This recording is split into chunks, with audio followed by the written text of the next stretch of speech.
Welcome to Bible Mysteries. You're listening to episode 99, CERN and Spiritual Portals, part 2.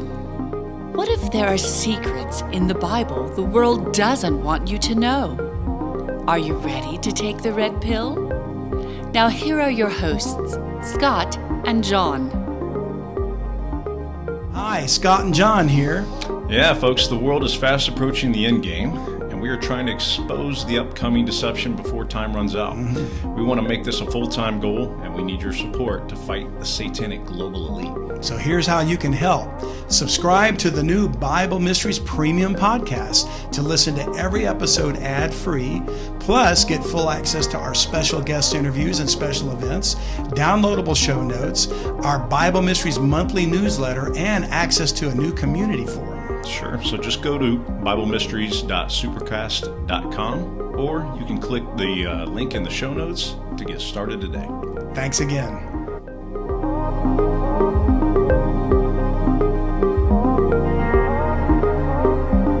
Welcome back to Bible Mysteries Podcast. I'm Scott Mitchell here with John Potts. John and I are here to show you the things in the Bible the world doesn't want you to know. Are you ready to take the red pill, John? Absolutely. All right. We've been talking about CERN. Yeah, we had kind of an interesting end to last week. We started diving into some strange stuff, but yeah, we did. We were talking about going all the way back to the beginning, and we looked at angels and their influence on man, fallen angels, and how they taught men. Evidently, even through the lineage of Cain, dark things, dark wisdom, if you will. That's what led to the world becoming violent and all flesh being corrupt. Who knows what genetic mixing was going on, not only with men, but with animals. With animals, yeah. And so we're calling these episodes CERN and Spiritual Portals. This is part 2 because we are going to dig a little deeper into Scripture. We talked about what the Large Hadron Collider is and what they're claiming they're trying to do. But we're posing the question, is it possible that they are, through these experiments, opening a door to another realm, to dark spiritual wickedness, something along that line. Are they building the equivalent of the modern day equivalent of the Tower of Babel so they can reach back out and gain the knowledge that was given by the fallen angels? I truly think they are. Yeah. I think that we're going to look at that. Why don't we start with that thought? Or does that indirectly happen by accident? Who knows? Or do the masters at the top give the orders? They know what's going on, and the physicists are just working on something else, and they accidentally discover it. I don't know. Well, you've got to have both unwitting accomplices, people that don't know they're being used. Because if you think about the left-right paradigm in the world today, the divide and conquer is the strategic plan of the higher-ups. Yeah. The pawns are expendable. Yeah. If they can get them emotionally riled up so we're fighting each other on left and right or black and white or whatever they want to divide us, we're distracted from the real man behind the curtain. So that's the diversion, but the real battle is the spiritual warfare. Yeah. So while we're screaming at each other over our political differences, the satanic global elite are pulling the strings. They're the puppet masters of all the politicians, both the mentally demented ones and the ones that are still cognizant. And they are the ones controlling the narrative. So are they the ones trying to open the portal? Sure. Or to gain more of the knowledge that was given out in Genesis 6? And they're just using the scientists who think that they're trying to prove the the theory of the Big Bang Theory, right? So they're just pulling the strings. There's a sinister motive behind it because ultimately you're going to see that the atheist is going to become extinct because ultimately the Antichrist will arrive and all the world will worship the beast. Yeah. So there'll be no more God deniers. They're all going to be God believers, but they're going to believe in the wrong God. Yeah. So ultimately, they're expendable pawns, Yeah. And we talked about the knowledge that the angels gave to man, evidently in exchange. Take our wives, and we'll give you this for the wisdom. Well, we discussed, like, according to the Greek mythology, that was the golden age of Atlantis and things like that. Yeah. And in the Bible, that turned into the world becoming corrupt and violent. But to the mythology, that was the time we want to get back to. If we could just get back to the time of the Titans and the time of the gods dwelling with men, and we have that knowledge. I think that the satanic global elite truly believes that that's where we can become again. We can have a new golden age. Their terminology is the Great Reset. Yeah. Or there's a new term they are introducing now, and it's called, I'm drawing a blank now. I actually wrote it down. We're going to make a whole episode out of it, but I can't remember. No, I'm going to have to look that up because I don't know what that is. What the term is, it's, let me see. Here's what I'll do. I'll take a moment to look it up because I'll drive myself crazy if I don't look it up. I wish I'd planned it out a little better. Let's see. We'll go to... Does it have anything to do with the world population? It does. And that 500, I don't know where that 500 million... From the Georgia Guidestones. That comes from that, right? But doesn't that also come from the World Economic Forum and the Great Reset? They have a number in mind too, right? So does this terminology. Rules-based world order. Rules-based? Rules-based. Okay. Whose rules? Yeah. Instead of, like, we've got a constitution. Other countries have their constitutions. Sovereign nations have their governing documents. Yeah. The New World Order wants to get rid of all the nation-state constitution, especially the U.S. Constitution, which Biden seems to be happy to get rid of, and the left in this country. But the right is helping them. Don't get me wrong. Yeah. That's why I call them demogorgons and reptilians. Uh-huh. They're all evil. Never forget that, folks. The Satan can manipulate both parties. Oh, absolutely. And he does. Yeah. Okay. So this golden age to me was the lie. It wasn't a golden age. It resulted in corruption. But Satan is a master deceiver. Mm-hmm. So after God destroyed the world in the flood of Noah, mankind starts over again. Yeah. It's not long before he starts to think, I want that knowledge again. Because knowledge is power. So a man rises up, and evidently he's in communion somehow or communication with Satan and his angels because he begins to build the Tower of Babel. Yeah. His name is Nimrod. Yeah. And we come to find out he's a mighty hunter before the Lord. Now, he's not going to be named in the passage, but go with me to Genesis 11. And John will start reading in verse 1.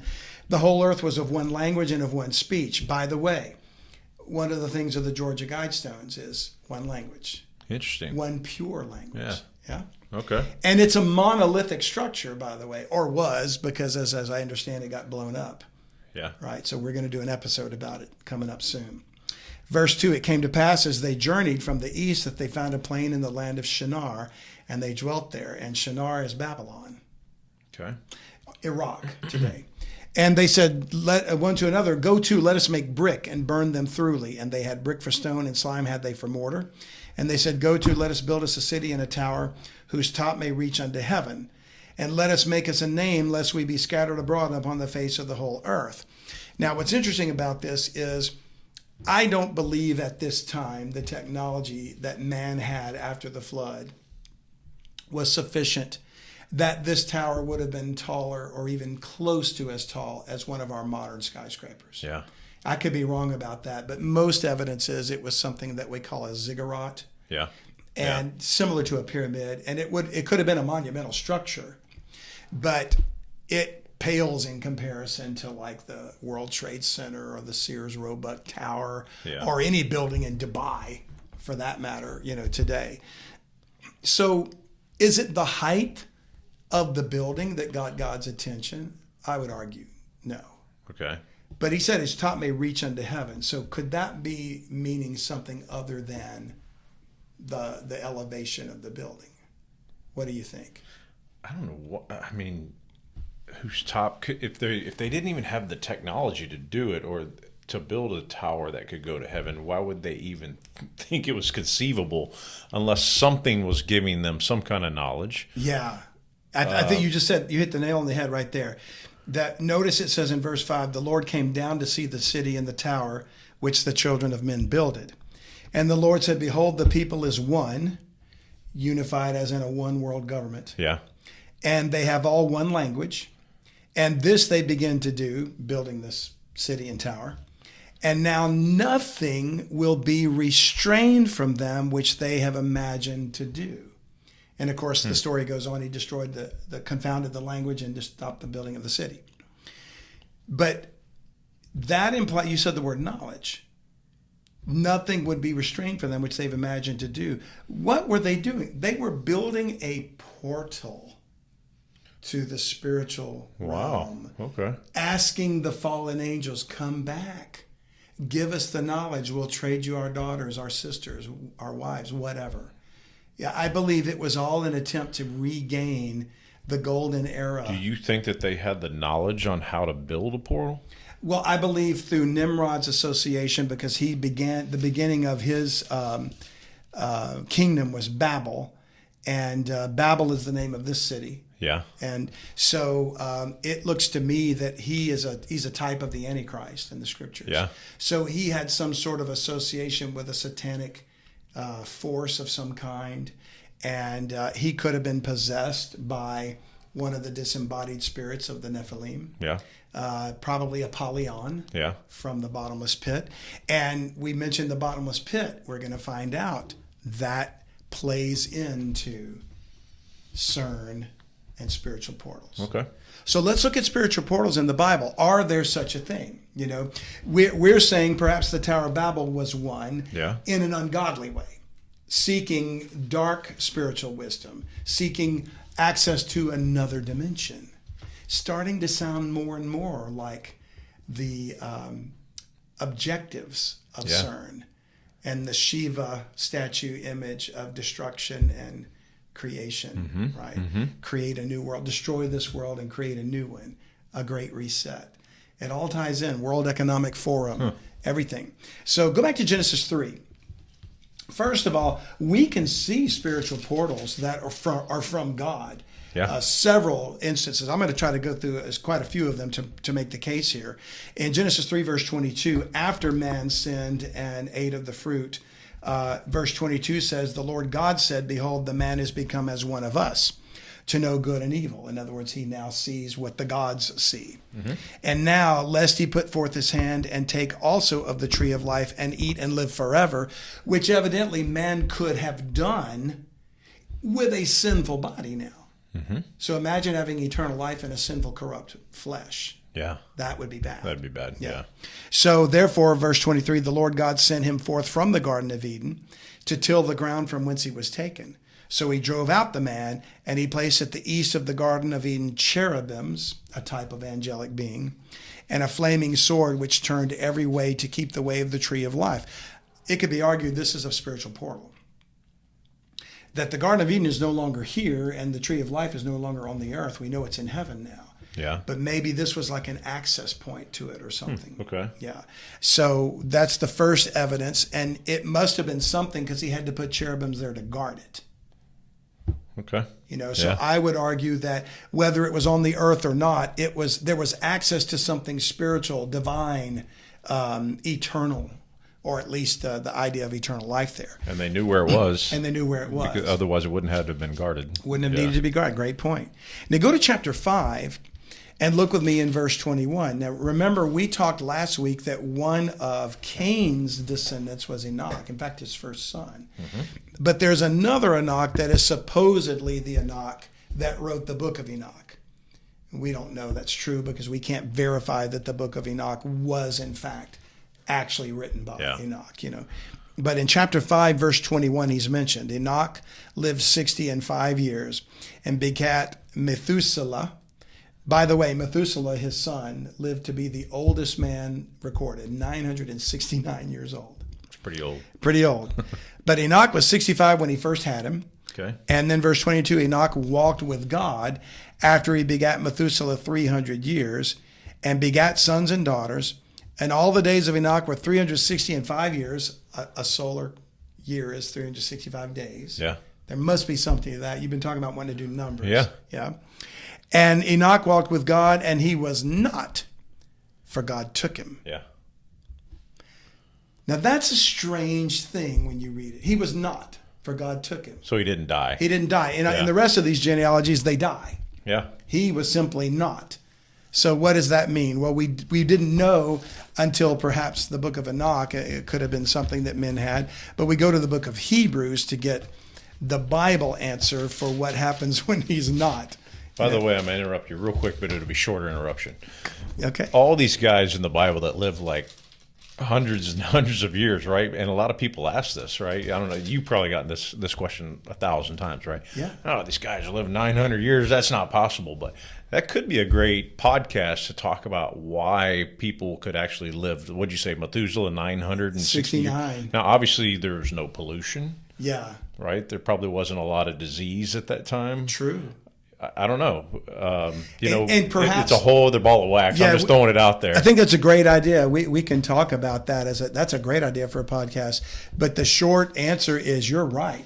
The condition of sin has not. It's degenerating more and more. The law of entropy. So as Earth, here we are 6,000 years later or whatever. Yeah. And we're barely living to 75, 80, whatever, for some longer. But they lived longer, and then and it's after the flood of Noah, lifespans began to drop dramatically. Well, that's when God said the days of man will be 120 years, something like that, right? So wasn't there a limit set? Well, he said that before the flood, but I don't think he was referring to the lifespan of mankind. Huh, okay. I believe he was referring to how many years it would be before he would destroy the planet. Noah was building the ark for 120. I thought he was talking about the lifespan. Like Yeah. he was saying, hey, people are no longer going to be 900 years old. Yeah. A lot of people say that, and yet many men after the flood lived older than that. Noah lived a long time. Okay. And then you go all the way down to Abraham, and he died at 175 or something. So, yeah, the term was referring to it would be 120 years in which Noah was preparing the ark. That's right. And he preached righteousness, Good question. But yeah, let's do that podcast episode about that longevity. I just derailed the whole podcast. No, you didn't. That's what's great about having you here. We can discuss these things, and you're giving me great ideas. So, and the fact that it's on the record now, I can go back and say, oh, that's right, we're supposed to do this podcast. So Hebrews 11 and verse 5, by faith Enoch was translated that he should not see death, and was not found because God had translated him. For before his translation, he had this testimony that he pleased God. So we have to get to the New Testament book of Hebrews before we understand what it meant that Enoch was not. He was translated from the world that we live on now to where the Lord is. Yeah. The Lord took him. A portal. Is Enoch perhaps a type of the rapture? Through all my training in dividing the word of truth, the answer would have been no, never.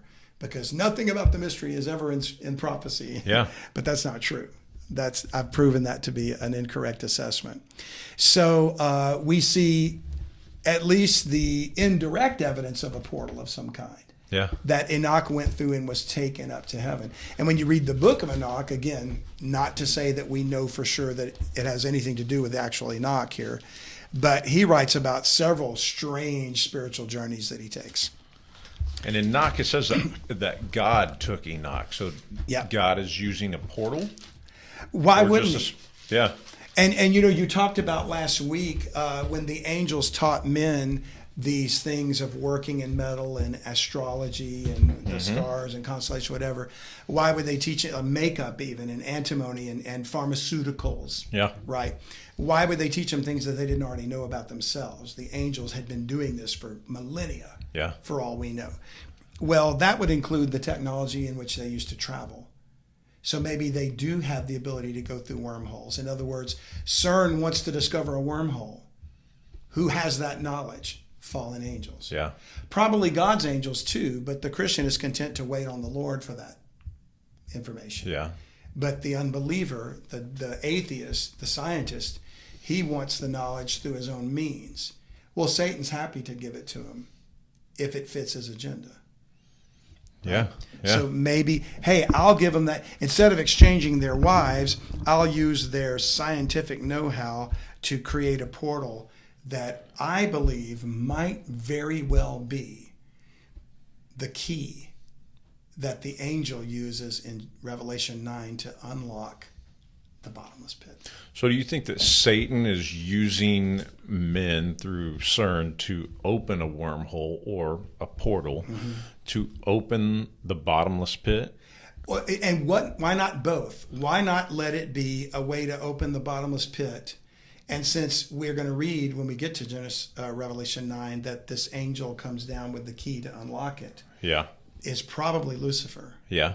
And he comes down through maybe the wormhole portal that allows him to come onto the earth, and hence the other angels, the Nephilim invasion. So I guess my question there would be, he needs for the portal to be opened for him? He doesn't have that ability already to he needs go back and forth? Permission.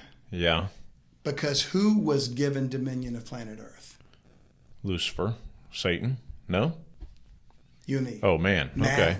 The earth he's given to the children of men. That never changed. Okay. Never changed. So Satan doesn't have legal access to the planet without man giving him permission. Hence the reason he works in human proxies. Okay. Because if they're greater in power than might, if they are these UFOs, if Satan has anything to do with that, we know it's advanced technology. We can't deny it anymore.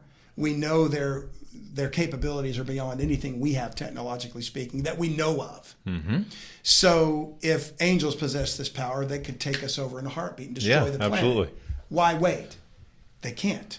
They're limited by the very power that they fight against. Yeah. And so therefore they're looking for legal claim to the planet. That's the reason why the angels took the daughters of men, to have children to them that would have some human DNA. And they overran the planet and corrupted it completely. They're going to do the same thing again. I'd never thought of the human connection there. Yeah.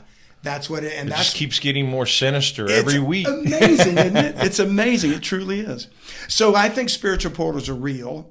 We're seeing examples of godly portals. If we talk about, we're seeing an ungodly portal possibly with the Tower of Babel. Yeah. And they were seeking that entrance. So maybe I'm likening that to CERN. Okay. And the Collider.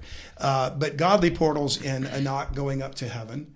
In this one in Genesis 28 with Jacob in verse 10. Jacob went out from Beersheba and went toward Haran, and he lighted upon a certain place and tarried there all night because the sun was set. And he took of the stones of that place and put them for his pillows. And every time I read that passage, I have to think, who would want a stone for a pillow? I mean, couldn't you use a log or something a little softer? Nothing about a stone says pillow to me, That was the original My Pillow, right? And he lay down in that place to sleep. And he dreamed, and behold, a ladder set upon the earth, and the top of it reached to heaven. And behold, the angels of God ascending and descending on it. Yeah. A portal. Yeah. Right? No doubt. And the ladder, for all we know, could mean, we think of a ladder like you climb the side of the house, but this could be like a stairway. That's what a ladder was, Yeah. And behold, the Lord stood above it and said, I am the Lord, God of Abraham, thy father, and the God of Isaac. The land whereon thou liest, to thee will I give it, and to thy seed. And of course, that would become Israel. And thy seed shall be as the dust of the earth, and thou shalt spread abroad to the west, to the east, to the north, and to the south. And in thee and in thy seed shall all the families of the earth be blessed. And behold, I am with thee, and I will keep thee in all places whither thou goest, and will bring thee again into this land.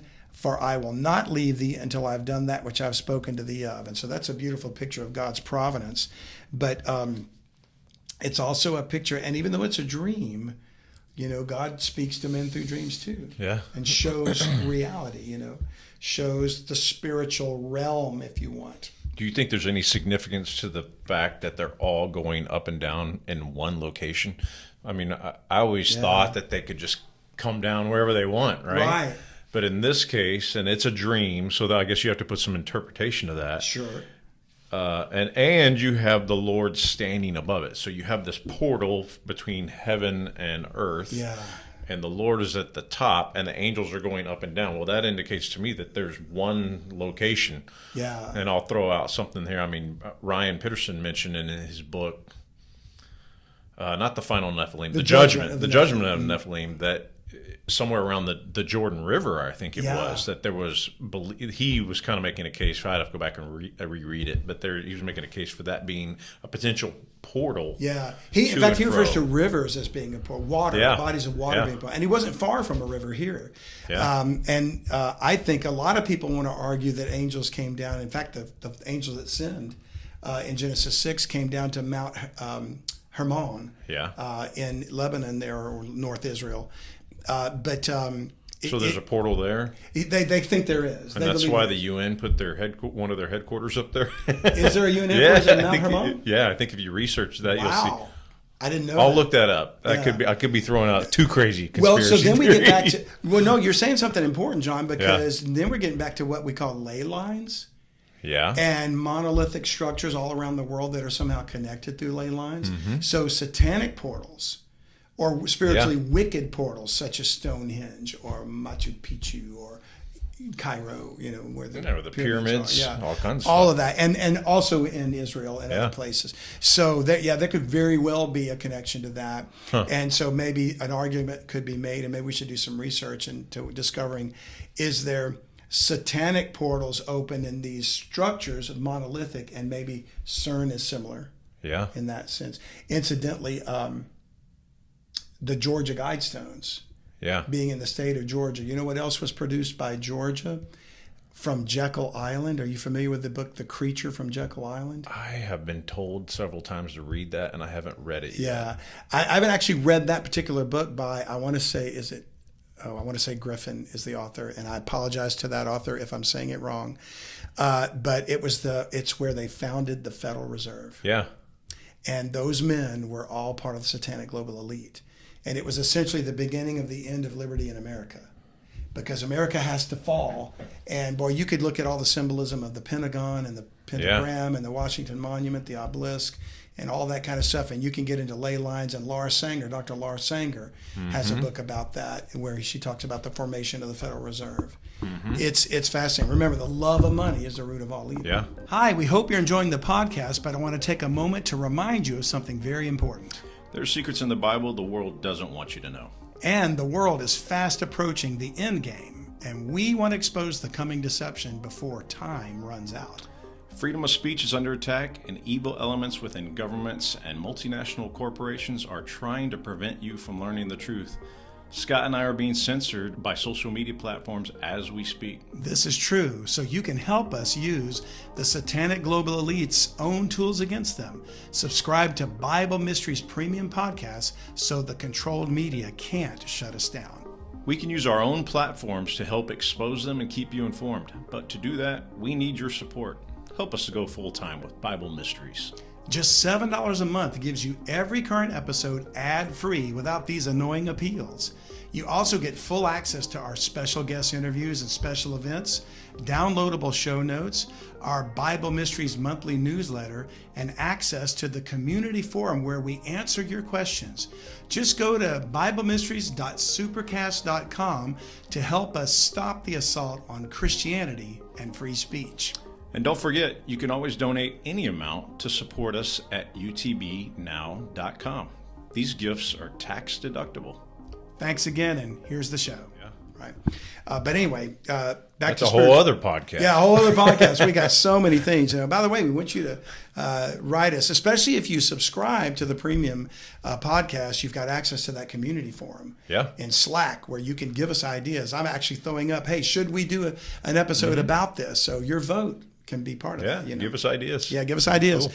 So anyway, here we see a portal with Jacob. And then for another example maybe of an ungodly portal, we go to 1 Samuel. And the story here, just to kind of summarize it quickly, is King Saul. And he had, Samuel was a prophet and he died. And King Saul was about to have the kingdom taken from him and given to David. And he had banished all of the witches out of the land. Anybody that had any communication to the other spiritual realm, the dark spiritual realm. And so God would no longer speak to him and wouldn't use the prophets to talk to him like Samuel, and who was dead. Okay. So he wanted to know, and God had turned his back on him. I'm sorry, you're done. David's going to be king. What was the knowledge he was looking for again? He wanted to know? He wanted to know what his fate was. Oh, okay. Because God was no longer talking to him. God made him king of Israel in the beginning, and then he disobeyed the Lord, so God stopped talking to him. So after Samuel died, he had no connection to get words from the Lord.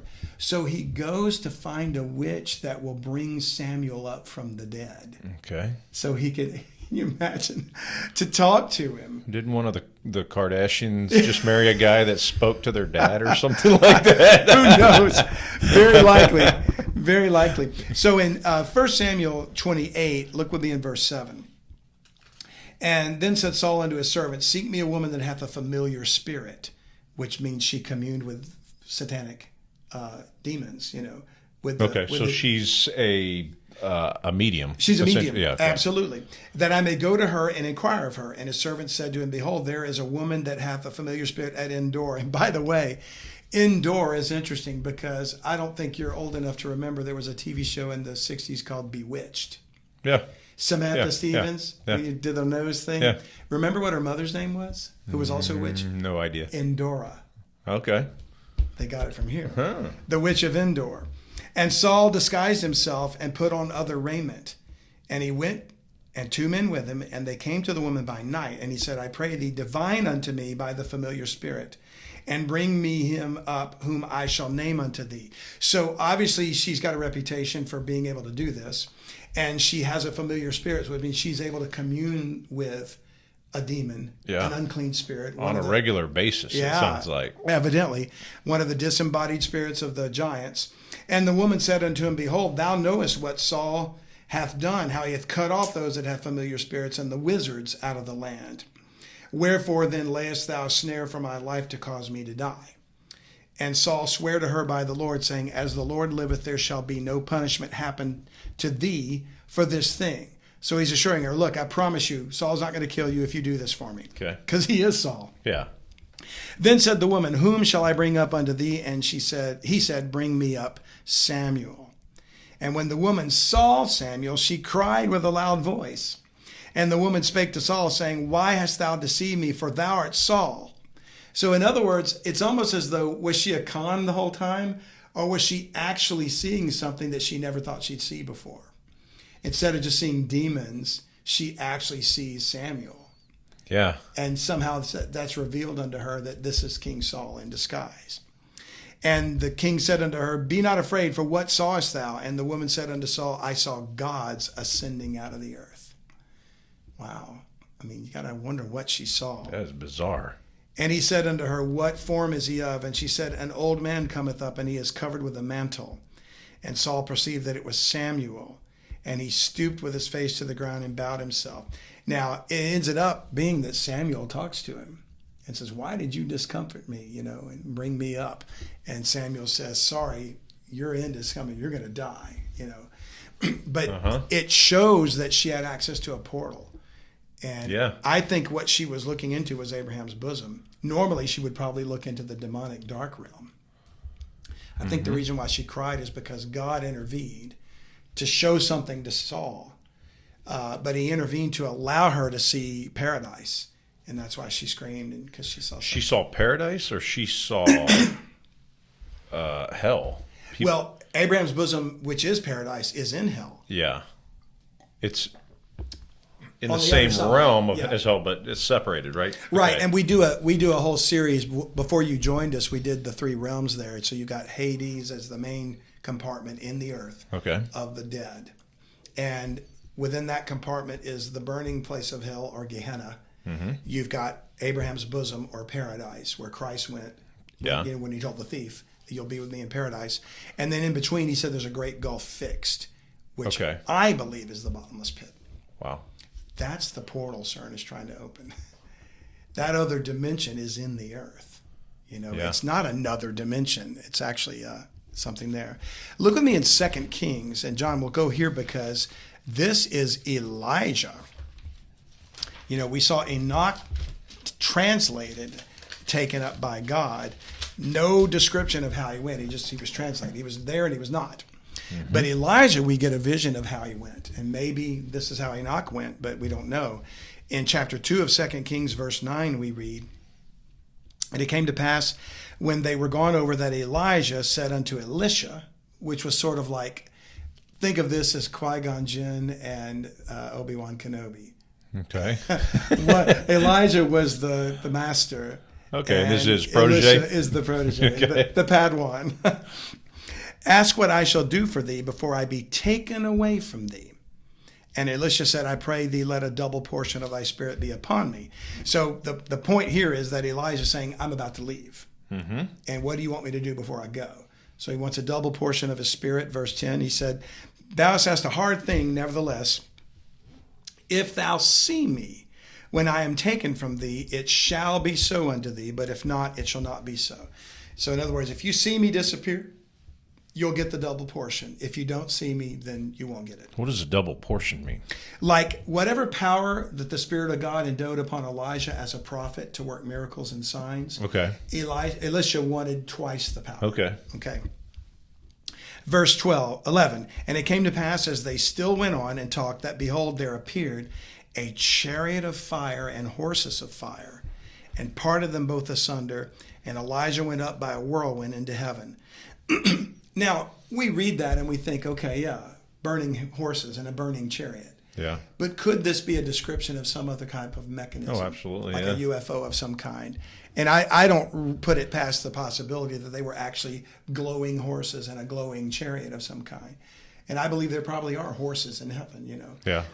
But it also could have been another type of conveyance, and this is the only way that Elisha could have described it. So, and he's not dead right here, right? No. He's alive, and he's alive. the second person being taken up Yeah. into heaven who has not died, Who right? has not died, There's that goes up. Enoch and Elijah. Elijah.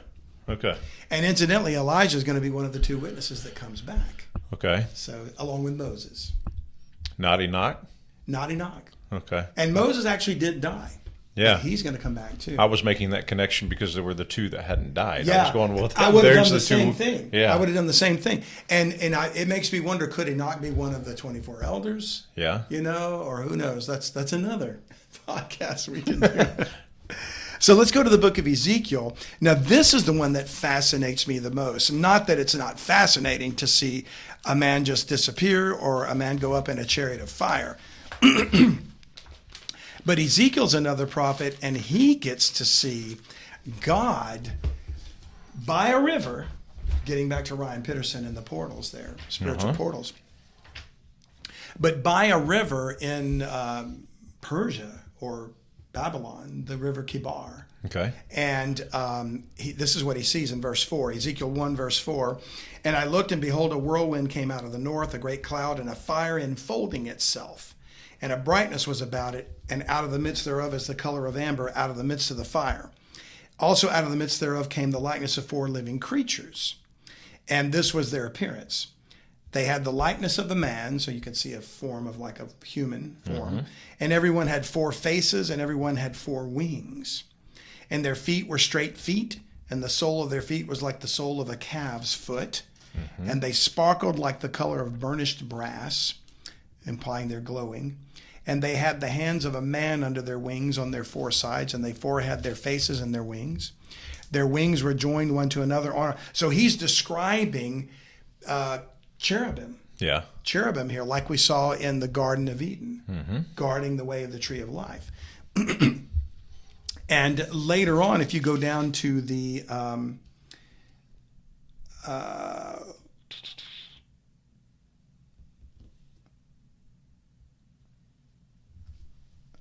verse 25, sorry, took me a minute to find it. No problem. There was a voice from the firmament that was over their heads. So what you have to imagine is like 4 living creatures, and they're within wheels, which could be UFOs of some sort.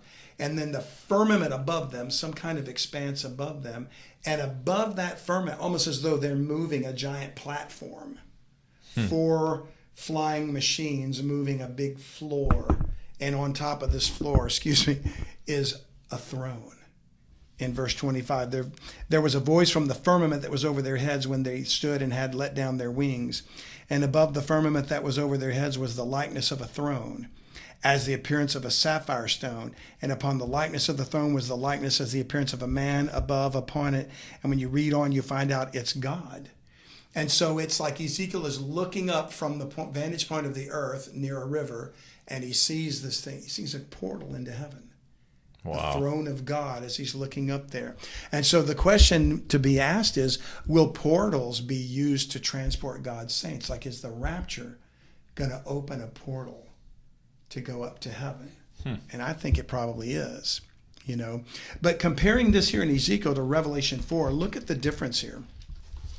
John describes almost the same thing. The difference being he's carried up to heaven through some portal. Yeah. So try to picture the difference. Ezekiel on the earth, standing next to a river, looking up, seeing these creatures flying in their wheels and a firmament over their head and the throne of God, almost like you're looking up through a vision, almost like Jacob dreamed when he saw the ladder. You know? Yeah. John here, verse 1 of Revelation 4 says, after this I looked and behold a door was open in heaven. Well, that's a portal. Yeah.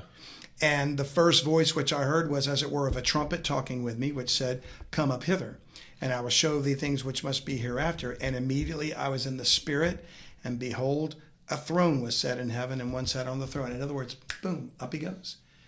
Another type of the rapture if you want. I don't care. Yeah. But there he is. Verse 3, and he that sat was to look upon like a jasper and a sardine stone. There was a rainbow around about the throne in sight like unto an emerald.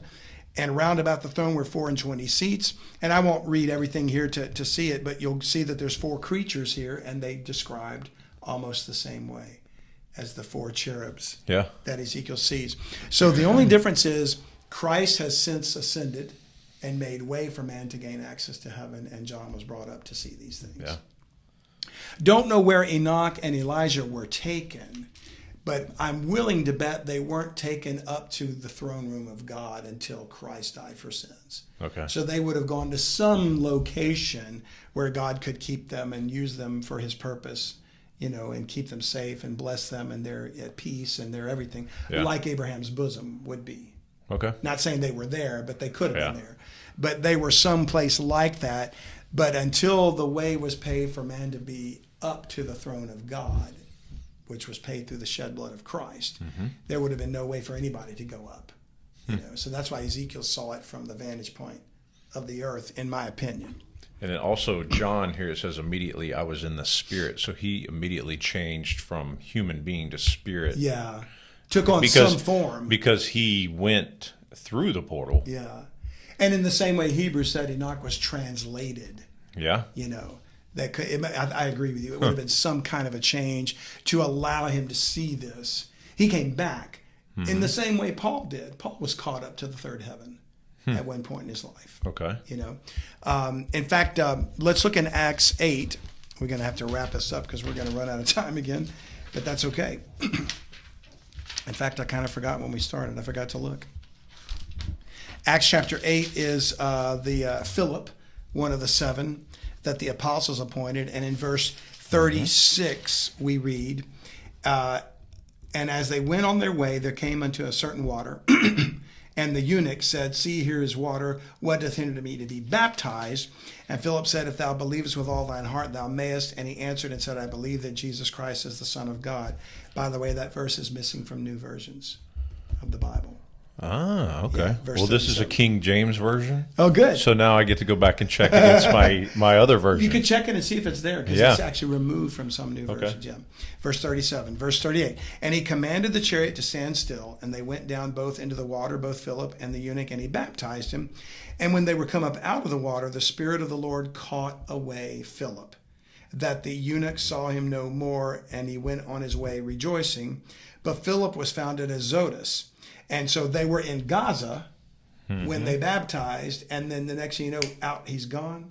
The Lord took him away and moved him to another place, Azotus, which is in another part of the country. So, spiritual portal, a wormhole, transporting through God's mechanism, you know, almost like a teleportation. I'm almost sitting here going, why is that even in the Bible? That mentioning that he was in one place and all of a sudden the next moment he's in another, other than to show us that there are portals. Absolutely. I think it was. There's no other reason that I can think of unless you know something, right? That verse would even be there. It's showing us that God uses a technology, if you will, let me use that term, that we don't understand. And man wants that technology without him. But the only source for the true wisdom is the Lord, you know.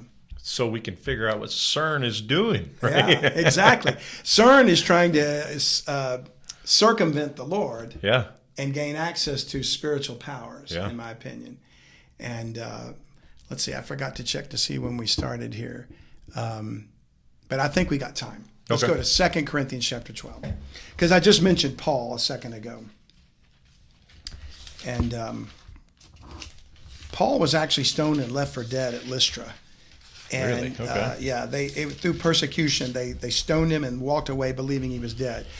I personally believe he probably did die, and he experienced the rapture in that moment. And so that's a picture for me, and maybe a type of what happens to the believer when they die. You know, should they not experience the rapture, they will experience it. Mm-hmm. You know, and but anyway, Paul says in chapter 12, verse 2. I knew a man in Christ above 14 years ago, and whether in the body I cannot tell, whether out of the body I cannot tell, God knoweth, just like you said earlier about John being in the Spirit. You know, I can't tell. Such an one caught up to the third heaven. So we know there's three heavens. And I knew such a man, whether in the body or out of the body, I cannot tell, God knoweth, how that he was caught up into paradise and heard unspeakable words, which is not lawful for a man to utter. And I'm not interested in the unspeakable word so much as the catching up. Mm-hmm. That word, caught up, is the same word that we use for the rapture. So Paul experienced the rapture. You know, you don't have to turn there, but 1 Thessalonians 4. But he's saying whether in the body or out of the body, I don't know. He doesn't know if he was dead or alive. Is that what he's saying? Yeah, exactly. And I think he died. And he came back to life because the Lord wasn't ready for him. But he brought him up for this revelation. You know, he allowed him to die to come up to experience what he would then later write about when he told us, we which are alive and remain shall be caught up together with them in the clouds to meet the Lord in the air. I'm quoting from 1 Thessalonians 4 only to make the point that the word caught up there is the exact same word. Okay. That Paul said he was caught up to the third heaven. It is the Greek word harpazo, and it means to seize, carry off by force. It's a snatching away. It's almost like a violent taking, you know. And so, in fact, we use the word rapture, which is not in the Bible, but it's from the Latin. So it's the Latin version of this Greek word. And it's the root of the word. The root is rape. Okay. And we call birds of prey raptors. Yeah. You know, hawks, eagles, whatever. Because they swoop down and they seize the prey. You know, so harpazo has the idea of taking almost like in the nick of time. Okay. Maybe things are going to get so bad before the Lord takes the church out that we go out like that. Wow. Yeah. And when it happens, it's interesting because there's the voice of the archangel, the shout, the trump of God.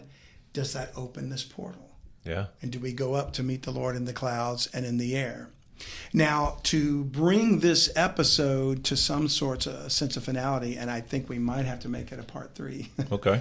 Getting back to the CERN and the Large Hadron Collider, it was recently started again. So that's why it's been in the news, like you said. Yeah. And in April of 2022, it started running their particle accelerator again after being offline for 3 years for maintenance and updates.